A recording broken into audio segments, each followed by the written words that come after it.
Okay, now let us see the solubility. That is another property of objects. Okay, solubility. Some of the objects may be dissolving in water and some of the objects may not be able to dissolve in water. And the capacity to dissolve, the capacity of a substance to dissolve completely in water, that is known as solubility, we will say. What is solubility? The capacity of any substance to dissolve completely in water is known as solubility. Okay.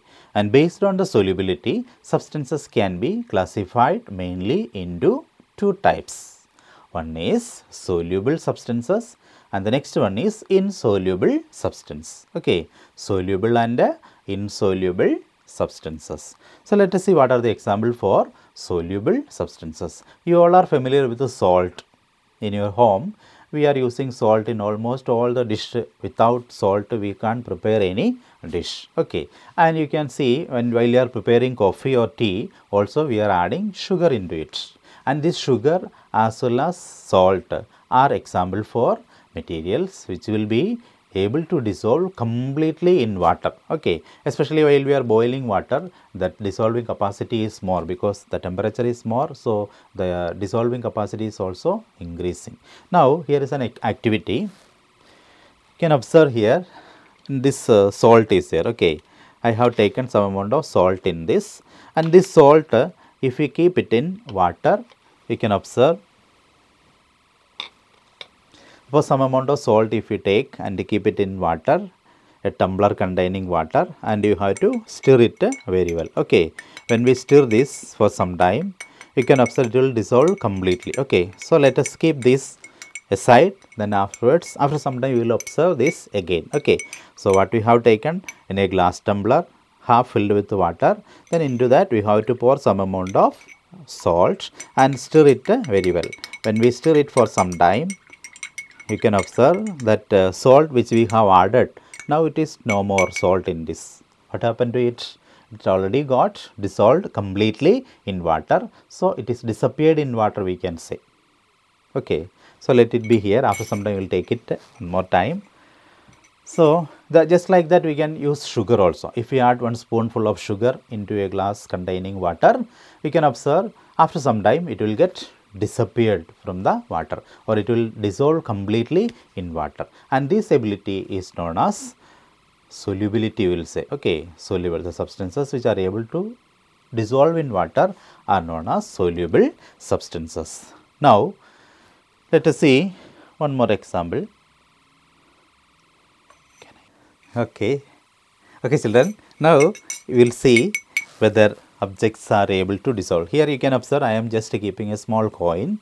It's a 10 paise coin only. Okay, it is very old one, and this coin, it is made up of metallic. Actually it is made up of iron. You know that coins are made up of iron, and I am going to keep this. Now we have placed some amount of salt into it, and that already dissolved. You are not able to see them no more. Okay, you can't see it. It is already dissolved in water. Now I am going to keep the same amount, the same water itself. I am going to keep a small coin into it. You can see it. Okay, so even if we stir it for some time, we are stirring. I am going to stir this coin completely, continuously for some time with this within this water. But after stirring it for a long time, again I am able to get the same coin back. Okay. Is there anything happen for this coin? Nothing is happened because it is not able to dissolve in water. It is insoluble in water because it is made up of metallic objects. Even if we are keeping it in water and if we stir it continuously for a long period of time, nothing will happen for some substances, and such substances are known as insoluble substances. What are they? Insoluble substances. Okay, children, now let us see about one more property of a liquid substance. What is the solubility of liquids in water? Let us see. Previously we have discussed about the solubility of solid substances in water. Now we are going to discuss about solubility of other liquids in water. Water is also a liquid, and there are some other liquids are also there. For example, lemon juice is an example for a liquid, and you can see milk is an example for another liquid. Glycerin is another example for a liquid. Okay, so these all are liquids. So some of the liquids will not be able to dissolve in them. Okay, dissolve in water.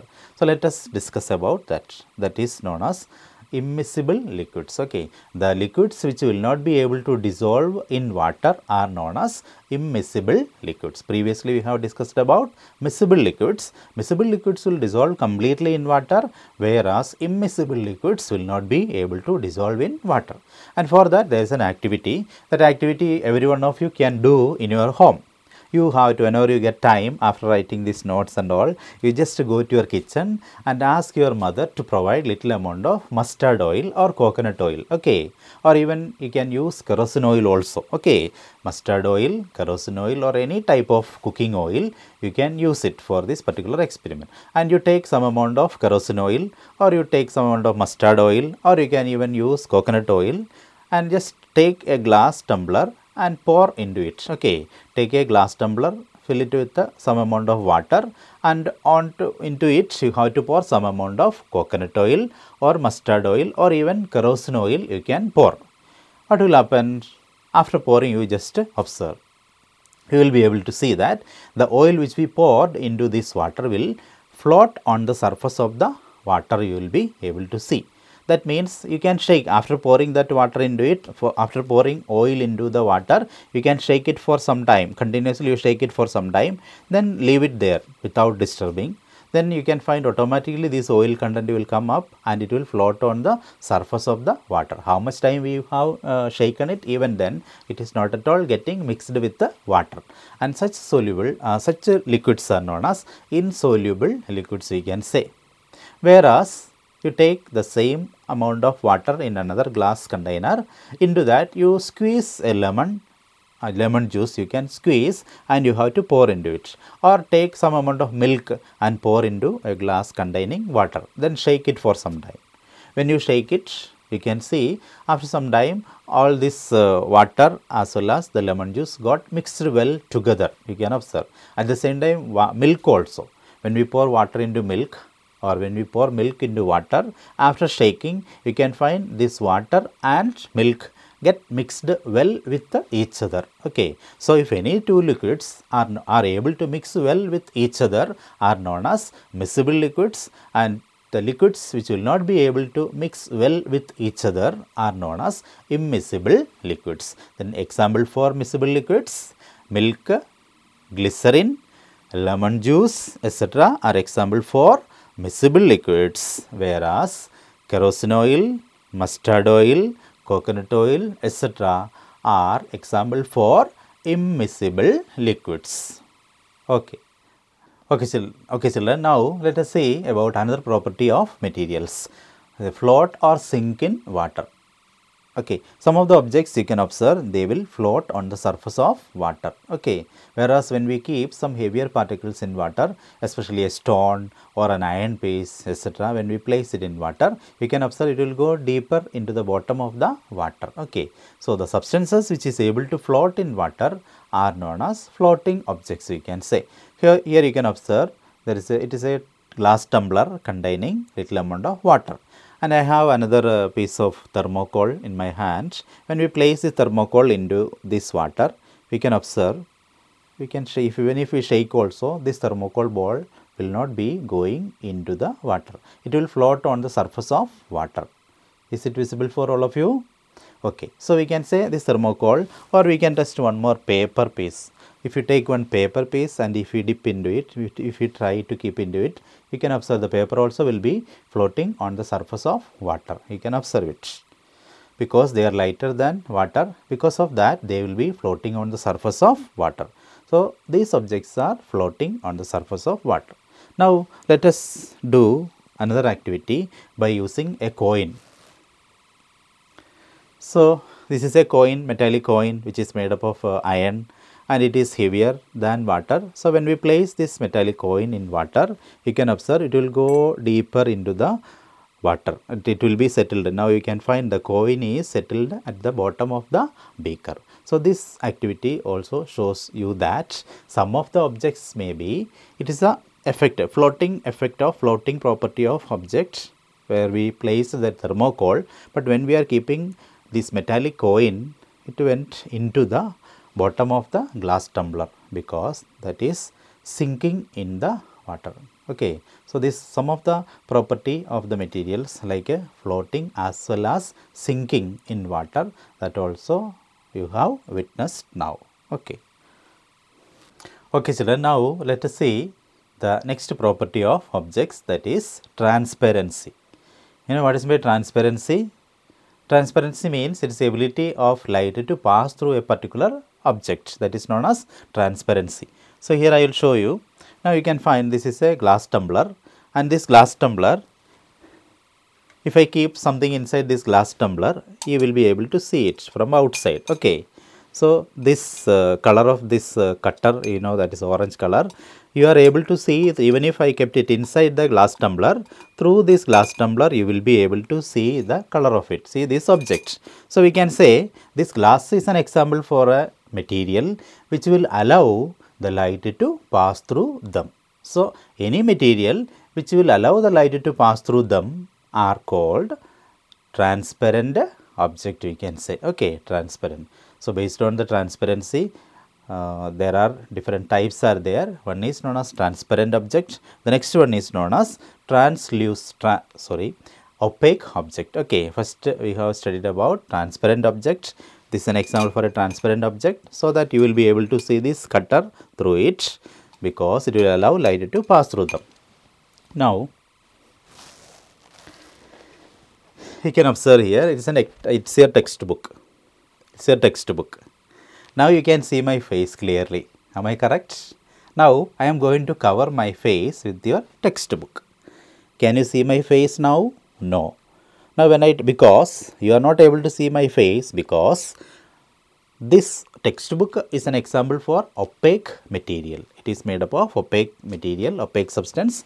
Opaque substance means the substances which will not allow light to pass through them. Suppose if I am using this glass tumbler, through this glass tumbler you will be able to see me.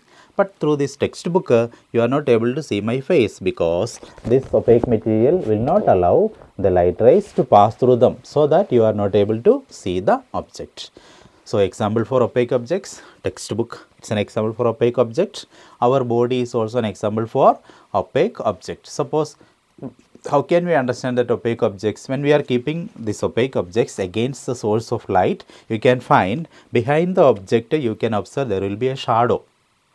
During afternoon time or during morning or evening time, when you stand in outside sunlight, when you are exposed to sunlight, you can find behind you, you will be able to see your shadow. And the shadow can be created only by means of opaque objects. Okay, so example for opaque objects, wood is an example for opaque objects, plastic is an example for opaque object, our body example for opaque objects, stone, there are so many examples are there which can create a shadow. So all those are example for opaque objects. So what is the definition for opaque objects?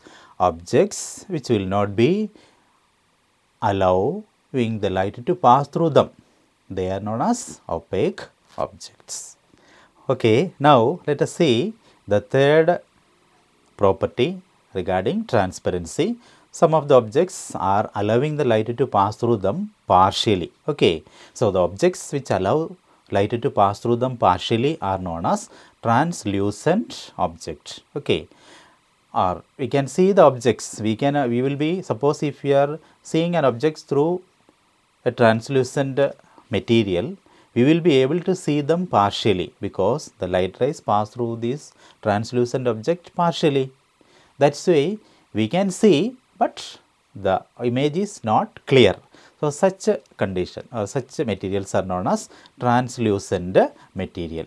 Here is an example for a translucent material. And now you can see this object very clearly because it is in the air. Through you are seeing it through the air. So air is an example for a transparent object. Okay, air is an example for a transparent material only. So that you will be able to see this cutter very clearly. Now it's an example for a translucent material, and I am going to keep this cutter behind this. I think you will be able to see partially. Can you see this partially? Are you able to see this? So you can observe it partially. It is not clear. You can see this cutter, but it is not that much clearly. Okay, such a blurred image of this particular object you will be able to see. That means this translucent material will allow the light to pass through them partially. We are able to see the objects but not clearly. So, such materials are known as translucent material, and this translucent material you can make in your home. How can you make a translucent material? You have to take a small amount of paper, a small sheet of paper you have to take, and you collect some ghee, or you may pour. In the first chapter, do you remember, we have conducted a test for fat. Do you remember? In that test for fat, we were pouring, we already poured little amount of ghee or an oil on the sheet of paper. Then we look through that, we can see there will be an oily patch on the paper. So, like that, if you want to conduct a test for the fat, at the same time, when we are conducting the test, after test, you will be able to get a translucent paper. And this translucent paper, another example, tracing paper is here. In order to trace the diagrams, you used to use such a paper. That's an example for a translucent material only. Okay. Or otherwise, is windows and all, you can find a plain glass that is transparent only, whereas ground glass is there. The surface is having already it is grinded. Okay, such a ground glass are also example for translucent objects. Translucent objects will allow the light to pass through them, but not completely. So, we can see the objects, but it will not be clear. Is it clear for you? Okay. Okay, children, now we have come to the end of our lesson. So, what all things we have studied? Let us summarize that. We have studied about the properties of materials, and we have also studied about what are objects, what are materials, and what is by grouping, what is classification. All this we have covered. We can sort out the materials into different groups on the basis of their shape, on the basis of the materials which they are made up of.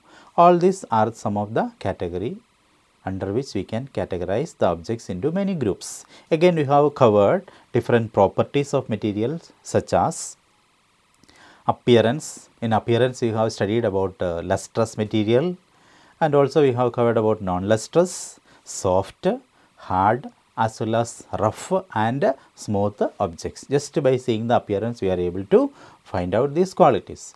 And again, we have studied about solubility of different materials.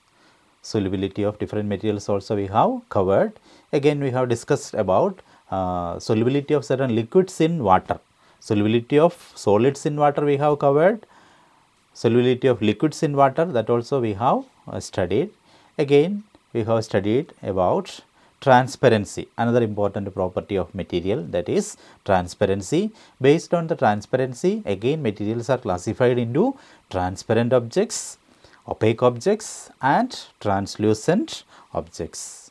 This much we have already covered. Almost all the properties of the materials are covered in this chapter. Now let us see. So, again we have discussed what is the benefit of classifying the objects. I told you it is easy to locate the objects. If you are sorting the materials into different groups, it is easy for us to locate them. And the next one, it is convenient for us to study their properties. And it is also helpful for us to do a comparative study between different materials. So, these are the main purposes of classifying the objects into group. Now, let us discuss about the hard words. All these hard words, now I will just repeat the spelling one time, and you must listen to the spelling. At the same time, you must write minimum 10 times each word in your rough notebook, and you must study it. Okay. So, first word is hard, H-A-R-D. The spelling of hard is H-A-R-D. It is not that much difficult word, but it is a new word which is given in your textbook. You must study it. The next one is insoluble. Insoluble. Spelling is I-N-S-O-L-U-B-L-E. Insoluble. The next word is luster. What is spelling of luster? L-U-S-T-R-E. Luster. Luster means what? Shine. Okay. Shining appearance, that is known as luster. So the materials which are having luster, they are known as lustrous materials. Materials which do not have any shine, they are known as non-lustrous materials. Okay. The next one is material. The spelling of material is M-A-T-E-R-I-A-L, material. Okay. The next one is metal, M-E-T-A-L, metal, metal. Okay. The next one is opaque. The spelling of opaque is O-P-A-Q-U-E, opaque. Say the word once again, opaque. Next word is rough, R-O-U-G-H, okay, rough, R-O-U-G-H, rough. Rough means, the surface will not be even, it will be uneven surface. Such objects are rough surfaces. The next one is soluble substance. Soluble means which can be dissolved. Okay, any materials which can be dissolved in water, they are known as soluble substances. The spelling is S-O-L-U-B-L-E, soluble. Okay. The next word is translucent. Translucent means, what is by translucent? The materials which will allow the light to pass through them partially are known as translucent materials. Then transparent. Transparent means it will allow the light to pass through them completely. For example, glass, I told you, it will allow the light to pass through them completely. So, such substances, all the spellings you have to write and study and go through the activities which are given in your textbook, read it, study it, and if there are some diagrams, that also you have to practice. Okay. I hope you have understood the lesson well, and even if you have any doubt, you may phone to me so that I can clear your doubts if any points are missed. Okay. Okay, tada, see you.